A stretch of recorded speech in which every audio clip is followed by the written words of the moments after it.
Të nderuar teleshikues, përshëndetje, do të jemi bashkë në këtë edicion informativ, ju njohim me zhvillimet e ditës. Protestat e përditshme përpara kryeministrisë vijojnë të mbledhin qytetarë që kërkojnë ndryshime politike dhe institucionale në vend. Qeveria i cilëson tubimet së të ndikuara nga agjenda politike dhe grupet e interesit, ndërsa opozita i konsideron shprehje të pakënaqësisë qytetare. Debati mes palëve është thedhuar edhe në kuvend dhe në rrjete sociale.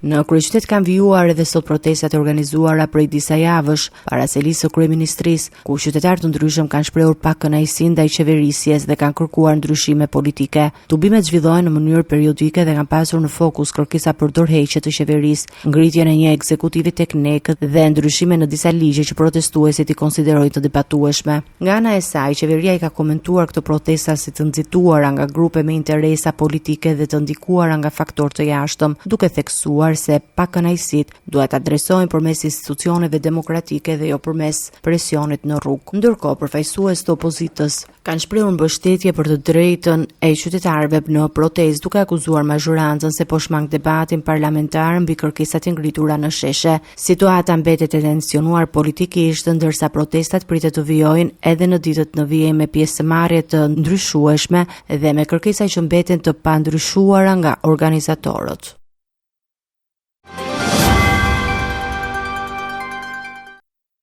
Kryeministri Edi Rama është përgjigjur kërkesës së protestuesve për dorëheqje përmes një mesazhi në rrjetet sociale, të cilën e ka quajtur manifesti i dorëheqjes.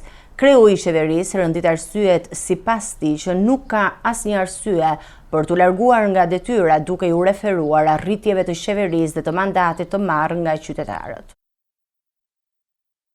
Kryeministri Edi Rama është përgjigjur sërish kërkesës së protestuesve për dorëheqje, këtë herë përmes një postimi në rrjetet sociale, të cilin e ka titulluar Manifesti i dorëheqjes. Në reagimin e tij, Rama shprehet se fjala dorëheqje është bërë një nga më të përdorurat në hapësirën virtuale, ndërsa u kujton protestuesve se qeveria e tij ka marrë mandatin nga rreth 800.000 qytetarë në zgjedhjet e fundit parlamentare. Kreu i qeverisë rëndit një sër zhvillimesh që sipas tij përjashtojnë çdo arsye për dorëheqje, duke përmendur investimet në infrastrukturë, aeroportet, rritjen e turizmit, hapjen e negociatave me Bashkimin Evropian, rritjen e pagave si dhe transformimet në arsim, shëndetësi dhe ekonomi.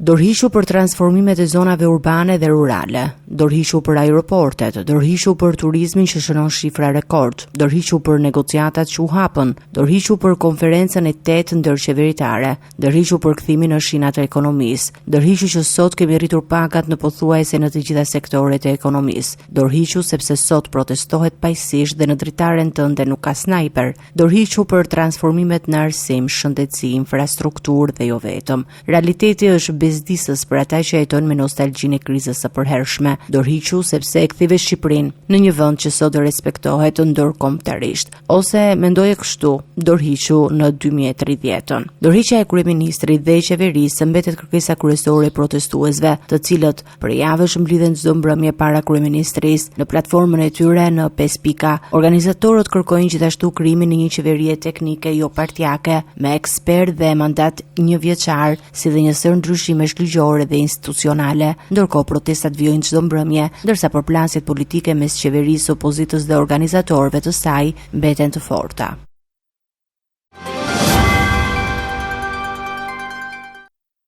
Një delegacion i Partisë të Gjelbërve Europian pritet të mbërrijë në Shqipëri në ditët në vijim për të ndjekur nga afër protestat e qytetarëve dhe çështjet mjedisore. Eurodeputetja Kristina Guarda dhe kolegja e saj kanë shprehur mbështetje për misionin. Eurodeputetja e Partisë të Gjelbërve Europian, Kristina Guarda, ka bërë të ditur se një delegacion i kësaj force politike do të vizitojë Shqipërinë në ditët në vijim në kuadër të një misioni që fokusohet te protesta qytetare dhe çështjet mjedisore në vend. Në deklaratën e saj publike, Guarda thekson se qëllimi i vizitës është takimi drejt për drejt me qytetarët dhe shoqërinë civile për të kuptuar nga afër zhvillimet dhe protestat që po mbahen në Shqipëri pa ndërmjetësim të institucioneve. Ajo shton se protestat lidhen me çështjet si mbrojtja e mjedisit, të drejtat e njerëzit, lufta kundër korrupsionit dhe kërkesa për një model zhvillimi më të qëndrueshëm që nuk mbështetet në interesa private apo spekulative. Sipas saj, procesi i integrimit evropian të Shqipërisë duhet të shërbejë për përmirësimin e jetës së qytetarëve dhe garantimin e të drejtave themelore, ndërsa standardet mjedisore dhe demokratike duhet të forcohen vazhdimisht. Në vizitë pritet të bashkohen edhe eurodeputetja gjermane Jutta Paulus, e cila e ka njoftuar pjesëmarrjen e saj në protestën e qytetarëve në Tiranë. Ajo ka cilësuar mbrojtjen e demokracisë, shtetit të së drejtës dhe mjedisit si një kauzë me rëndësi të veçantë. Vizita e delegacionit të gjelbërve europian pritet të rrisë vëmendjen e institucioneve europiane ndaj zhvillimeve politike dhe protestave që po mbahen për javësh në kryeqytet.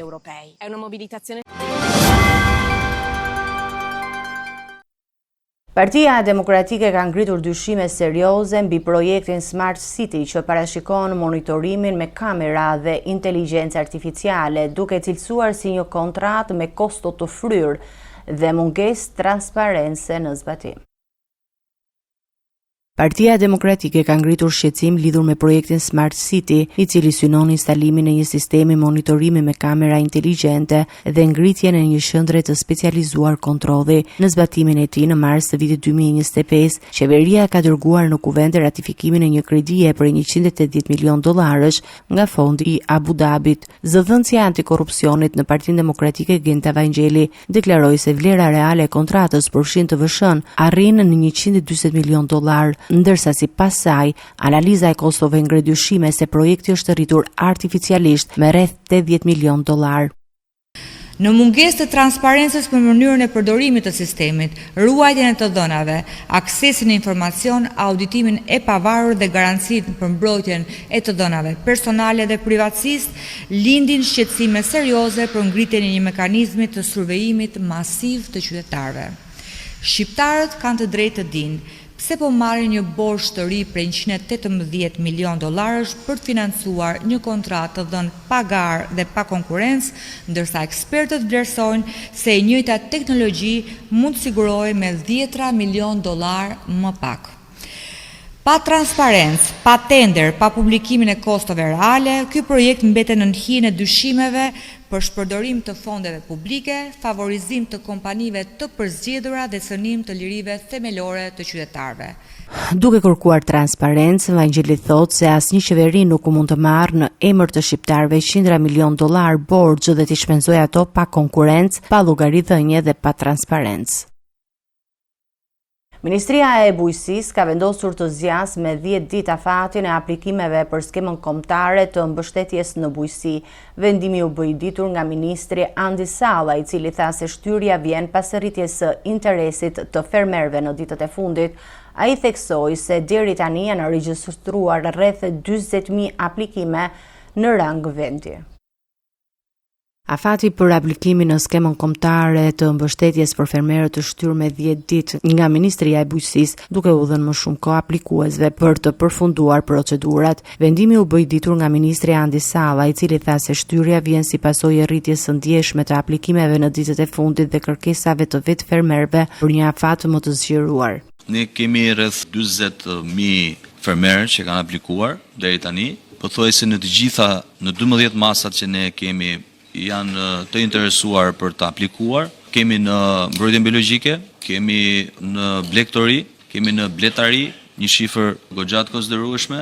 Menduam dhe nga me stafin që ne ta shtyjmë edhe 10 ditë për të përfshirë të gjithë fermerët dhe ata që nuk kanë pasur mundësi që të jenë pjesë e aplikimeve apo të përfitimit që ne do t'i japim në sektorin bujqësor. Prandaj është një 10 ditë deri në datën 6 për të pasur ne hapësirën të japim fermerëve që të jenë pjesë e skemës kombëtare. Paralelisht, Ministria e Bujqësisë po vijon përgatitjen për pritjen e një delegacioni të Komisionit Evropian, me të cilën pritet të diskutohen hapa për zhbllokimin e fondeve IPARD dhe ecurinë e bashkëpunimit me BE në sektorin e bujqësisë. Presim në një delegacion nga për IPARD-in, pra për të takuar me ta në fund muajit dhe në fillim të muajit për të krijuar marrëveshjen tona dhe për të dakorsuar për të gjithë procedurat që ne na janë kërkuar. Jemi në proces sipër dhe na duhet edhe shumë pak ditë deri javën që vjen për të shprehur zyrtarisht se ditën apo mënyrën se si ne do të qasemi për IPARD-in. Po jemi në një proces shumë pozitiv,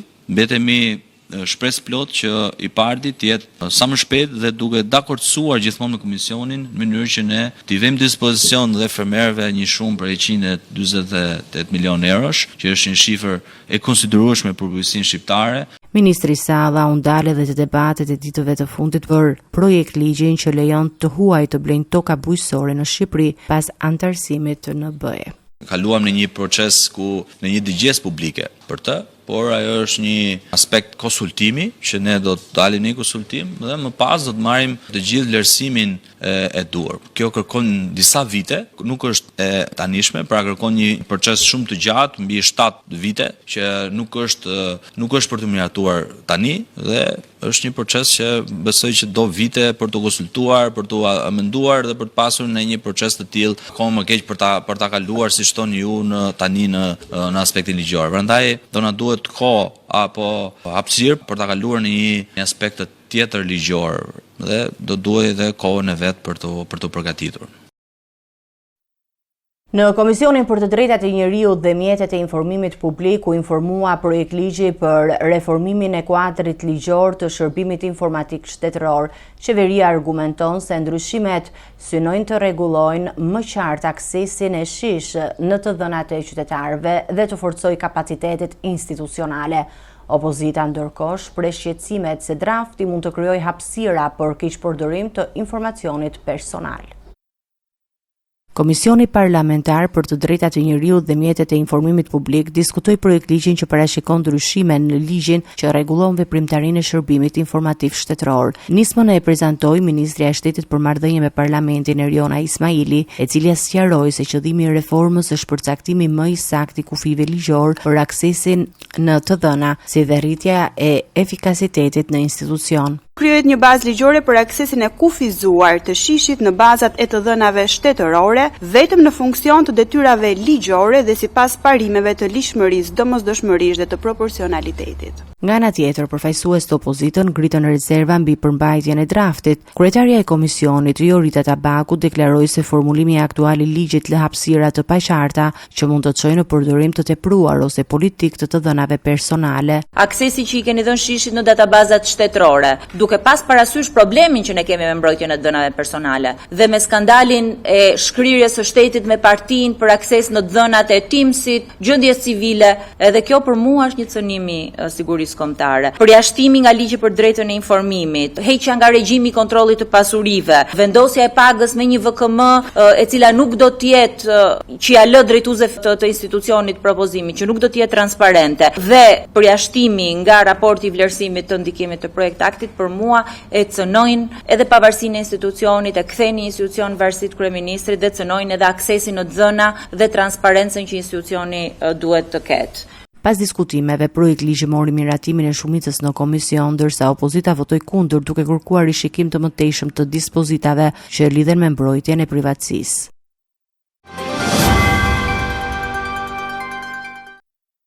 Rritet në 64 numri i kursantëve që dyshohet se janë helmuar nga ushqimi i konsumuar në Akademinë e Sigurisë, ndërkohë prokuroria dhe policia kanë zgjeruar hetime të cilat tashmë përfshin edhe Autoritetin Kombëtar të Ushqimit. Ka shkuar në 64 numri i kursantëve që dyshohet se janë helmuar nga ushqimi i konsumuar në Akademinë e Sigurisë, i furnizuar me catering nga kompania Sorial. Pas 60 rasteve të para, edhe 4 kursantë të tjerë u drejtuan urgjencës me të njëjtat simptoma gjatë pasditës së djeshme. Policia dhe Prokuroria e Tiranës vijnë hetimet për të zbardhur shkaqe të plota të ngjarjes, ndërsa dosja e këtij rasti pritet të bashkohet me procedimin penal të nisur pas helmimit të parë të regjistruar në fillim të muajit maj. Përveç kompanisë që furnizon akademinë me ushqim, hetimet janë shtrirë edhe ndaj autoriteteve kombëtar të ushqimit. Burimet pranë grupit hetimor bëjnë me dije se po verifikohet nëse AKU ka kryer kontrollet e nevojshme në ambientet e kompanisë pas rikthimit të aktivitetit të saj gjatë 2 muajve të fundit. Ndërkohë, në një reagim zyrtar, AKU bën të ditur se pas ngjarjes ka ushtruar kontrolle në subjektin Sorial. Sipas institucionit, aktiviteti zhvilloi në kushte të përshtatshme higjieno-sanitare dhe me dokumentacion të rregullt. Gjithashtu janë marrë 14 mostra ushqimore për analiza laboratorike, ndërsa aktiviteti i kompanisë është pezulluar deri në daljen e rezultateve. Gjatë marrjes në pyetje nga hetuesit, pronarja e kompanisë Sorial ka deklaruar se furnizimi me ushqim është kryer çdo ditë sipas kontratës dhe se çdo vakt është përgatitur e shpërndar duke respektuar procedurat dhe standardet higjieno-sanitare. Përgjigjet e analizave laboratorike dhe rezultatet e hetimeve pritet të përcaktojnë shkakun e elmimit dhe përgjegjësitë për këto ngjarje, të cilat është e dyta brenda pak muajsh në Akademinë e Sigurisë. Gjykata e posaçme ka dënuar me burgim të përjetshëm Lauren Dervishajn dhe me 35 vite burg Julian Meçen për atentatin ndaj ish prokurorit Arjan Ndoja në vitin 2019, ku mbeti i vrarë shoferi Andi Maloku. Vendimi pason hetimet e SPAK-ut të mbështetura edhe në komunikimet e zbërthyera nga aplikacioni SkyCC. Gjykata e posaçme ka dhënë vendimin për një nga atentatet më të bujshme të viteve të fundit, duke dënuar me burgim të përjetshëm Lauren Dervishajn dhe me 35 vite burg Julian Meçen për sulmin ndaj ish prokurorit Arjan Ndoja. Trupi gjykues pranoi kërkesën e prokurisë së posaçme, e cila akuzoi Dervishajn si organizator të atentatit, të kryer në bashkëpunim me persona të tjerë, mes tyre Ramazan dhe Rediana Rahja, ndërsa Julian Meçaj u shpall fajtor si një prej autorëve që hapi zjarr ndaj kultonte ish prokurori. Të dy të dënuarit u arrestuan në Dubai dhe në muajin gusht të vitit 2024 u ekstraduan drejt Shqipërisë për të përballur me drejtësinë. Atentati ndodhi në 1 nëntor 2019 pranë mbikalimit të shkozetit në Durrës. Në automjet ndodheshin ish prokurori Arjan Ndoja, Aleksander Laho dhe shoferi Andi Maloku. Si pasojë e breshërisë së plumbave, Maloku humbi jetën, ndërsa 2 personat e tjerë mbetën të plagosur. Sipas SPAK, zbardhja e ngjarjes u mundsua përmes transkriptimit të komunikimeve në aplikacionin e koduar SkyCC, të cilat ndihmuan në identifikimin e autorëve dhe organizatorëve të atentatit. Gjatë procesit gjyqësor, Arjan Ndoja, tashmë deputet i Kuvendit, deklaroi se nuk ishte pasur konflikte me të pandehurit dhe se nuk ishte në dieni të motiveve që çuan organizimin e sulmit ndaj tij. Me këtë vendim, gjykata e posaçme mbyll një prej proceseve më të rëndësishme penale të viteve të fundit, ndërsa hetimet për persona të tjerë të përfshirë në dosje vijojnë. Policia e shtetit ka prezantuar nga Durrësi planin e masave për garantimin e rendit dhe sigurisë gjatë sezonit turistik 2026. Patrullimet në tokë, në det dhe monitorimet dron do të jenë në fokus të operacionit, ndërsa kontrollet ndaj mjeteve lundruese dhe subjekteve turistike do të jenë të pandërprera.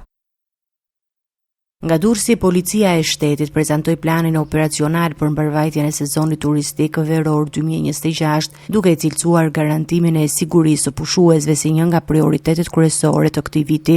Drejtori i përgjithshëm i Policisë së Shtetit, Skënder Hita, deklaroi se masat do të jenë të shtuara në të gjitha zonat turistike përmes patrullimit në këmbë me biçikleta, në det dhe monitorimit nga ajri me dron. Ndryshe nga vitet e tjera, këtë sezon, njësia policore detare do mbështetet në mënyrë të integruar edhe nga ajri, me monitorimin përmes dronëve për të garantuar një kontroll më gjithëpërfshirës të territorit. Theksoj me vendosmëri se nuk do tolerohet asnjë lloj shkelje me mjetet lundruese që rrezikojnë jetën e pushuesve. Kontrolli ndaj mjeteve lundruese, ndaj motorëve të ujit, skafeve dhe anijeve turistike do të jenë të pandërprera dhe të rrepta. Një nga risitë e këtij sezoni është përdorimi i tableteve të lidhura me sistemin Teams, të cilat do të mundsojnë efektivëve të regjistrojnë dhe verifikojnë në kohë reale mjetet e huaja lundruese, pa qenë nevoja që ata të paraqitet në pikat kufitare. Paralelisht me kontrollet në det, policia ka paralajmëruar intensifikimin e verifikimeve ndaj ndotjes akustike, krimeve mjedisore dhe respektimit të rregullave nga subjektet që ushtrojnë aktivitet në zona turistike. Argëtimi i disave nuk duhet dhe nuk mund të prish kursesi qetësinë të tjerëve. Prandaj, kontrolli ndaj subjekteve që zhvillojnë aktivitete që gjenerojnë muzikë në zonat urbane turistike nuk do të jetë rutinë, por do të jetë një shërbim i pandërprer. Në përfundim, drejtori i Policisë së Shtetit u bëri thirrje qytetarëve dhe turistëve të bashkëpunojnë me strukturat e rendit duke denoncuar çdo rast palishmërie, ndërsa kërkoi përgjegjësi maksimale nga drejtuesit e mjeteve lundruese dhe angazhim të plot nga efektivët gjatë gjithë sezonit turistik.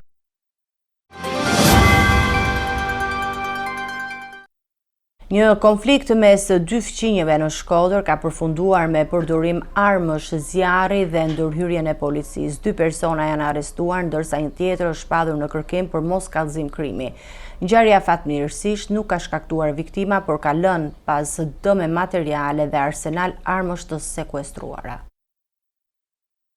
2 persona janë vënë pranga nga policia e Shkodrës pasi një konflikt mes tyre degeneroi në përdorim armësh, zjarri për kanosja. Sipas njoftimit zyrtar, Ndocu Lufi, 63 vjeç, dhe Aleksandër Fojleta, 27 vjeç, fqin njëri tjetrin, janë përfshirë në një sherr për motive të dobta, i cili ka eskaluar deri në të shtëra me armë, pa shkaktuar persona të lënduar. Nga këshyrja e vendngjarjes, grupi hetimor ka konstatuar dëmtime në portën e banesës së 63 vjeçarit dhe në një automjet të parkuar në Borë si pasojë të shtonave me armë.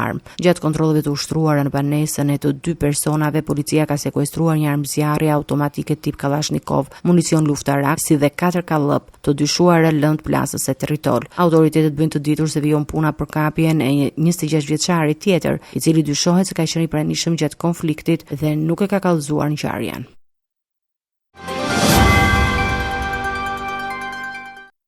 Komisioni Evropian po përgatit një plan të ri që do të mundsojë vendeve kandidate për anëtarësim në Bashkimin Evropian, përfshirë Shqipërinë, të përfitojnë nga një pjesë e avantazheve ekonomike të bllokut përpara anëtarësimit të plotë.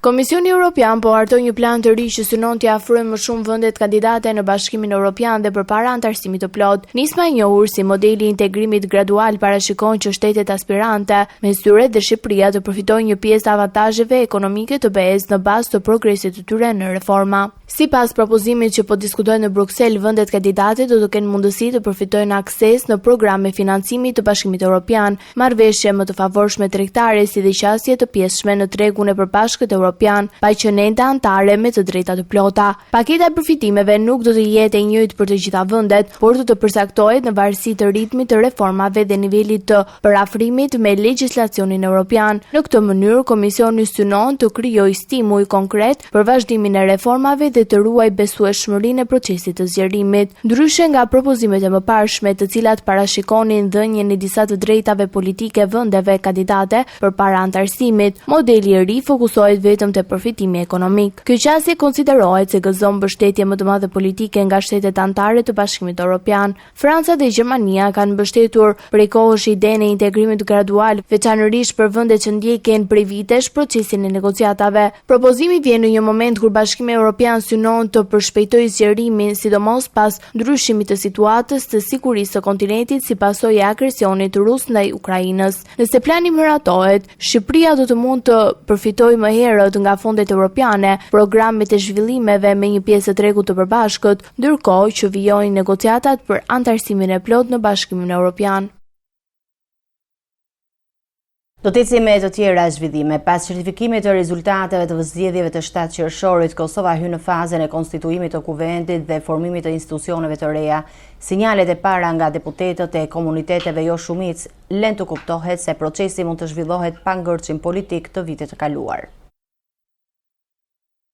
Pas certifikimit të rezultateve të zgjedhjeve parlamentare të 7 qershorit, Kosova po përgatitet për konstituimin e kuvendit dhe krijimin e institucioneve të reja. Sipas përbërjes së re parlamentare, lëvizja vetëvendosje do të ketë 53 deputet, Partia Demokratike e Kosovës 22, Lidhja Demokratike e Kosovës 18, ndërsa Aleanca për Ardhmërinë e Kosovës 7 mandate. Ndryshe nga situata e krijuar një vit më parë, kuvendi u përball me bllokadën institucionale. Këtë herë disa përfaqësues të komuniteteve jo shumicë kanë shprehur gatishmëri për të mbështetur ngritjen e institucioneve të reja. Deputetja e komunitetit Poshtnjak, Emilia Rexhepi, deklaroi se është e gatshme të votojë për konstituimin e kuvendit, formimin e qeverisë dhe zgjedhjen e presidentit, duke sinjalizuar mbështetjen për një kabinet të drejtuar nga lëvizja vetëvendosje. Në të njëjtën linjë u shpreh edhe Fikrim Damka, i cili bëri të ditur se 2 deputetët e subjektit do të votojnë pro krijimin e institucioneve dhe mbështesin formimin e qeverisë Kurti 4. Mbështetja për zhbllokimin e procesit institucional ka dhënë thënë edhe Albert Kinolli, i cili theksoi se interesi shtetëror duhet të vendoset me interesat partijake, ndërsa deputeti Veton Berisha deklaroi se nuk ka qenë asnjëherë pengesë për arritjen e një marrëveshjeje politike. Me këto sinjale pozitive nga përfaqësuesit e komuniteteve jo shumicë, vëmendja tashmë është përqendruar te negociatat mes partive kryesore parlamentare, nga të cilat do të varet nëse Kosova do të arrijë të krijojë institucionet e reja pa bllokada politike.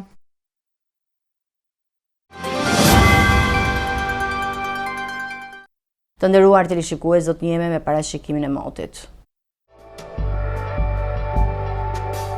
Territori shqiptar për datën 27 qershor 2026 do të karakterizohet nga mot kryesisht i qëndrueshëm me dominim të kthjellimeve dhe intervale të gjata me diell në pjesën më të madhe të vendit. Në relievet malore, gjatë orëve të pasdites priten vranësira të lehta kalimtare, por pa reshje, domethënë se kushtet atmosferike mbeten tipike verore me temperatura të larta. Paraditja do të jetë kryesisht me diell në të gjithë territorin, ndërsa në zonat të izoluara do të ketë vranësira të pakta kalimtare. Pasditja vijon me mot të ngrohtë dhe të qëndrueshëm. Temperatura minimale pritet të zbresë deri në 15 gradë Celsius, ndërsa ajo maksimale do të arrijë deri në 37 gradë Celsius. Gjatë ditës priten rreth 11 deri në 13 orë me diell, era do të fryjë lehtë nga drejtimi veriperëndimor me shpejtësi 2 deri në 5 metra për sekond. Deti do të ketë dallgëzim të ulët rreth 1 deri në 2 ball. Indeksi ultraviolet për Tiranën pritet të jetë i lartë rreth 8 deri në 9. Sipas të dhënave astronomike, lindja e diellit në Tiranë do të jetë rreth orës 5:02 minuta, ndërsa perëndimi rreth orës 20:25 minuta. Temperaturat minimale dhe maksimale për disa qytete kryesore të Shqipërisë do të jenë si më poshtë: Shkodër 22 deri në 37 gradë Celsius, Kukës 18 deri në 33 gradë Celsius, Peshkopi 17 deri në 32 gradë Celsius, Tiranë 20 deri në 37 gradë Celsius,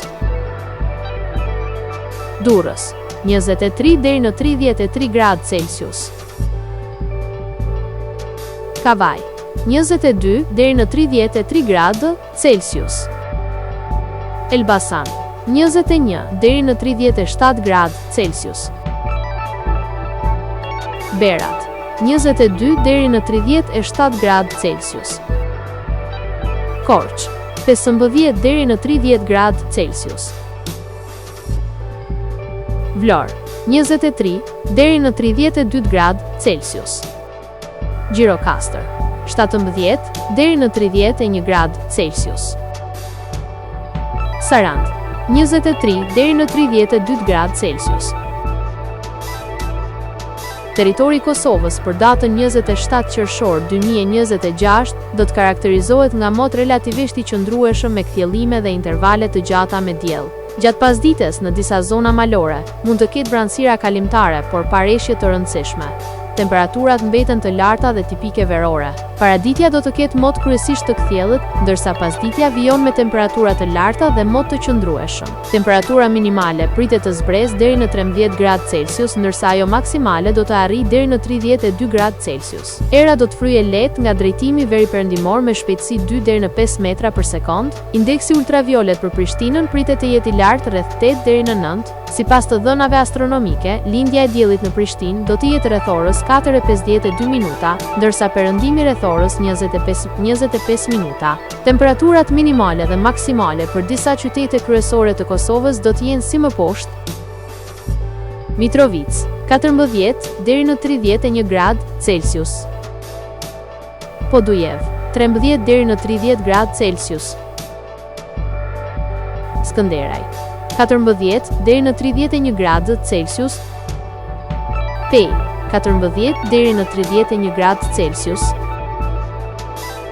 Prishtinë 14 deri në 31 gradë Celsius, Gjakov 15 deri në 32 gradë Celsius, Malishev 15 deri në 32 gradë Celsius, Gjilan 14 deri në 31 gradë Celsius, Ferizaj 14 deri në 31 gradë Celsius, Kaçanik 13 deri në 30 gradë Celsius, Suharek 15 deri në 32 gradë Celsius, Prizren, 15 deri në 32 gradë Celsius.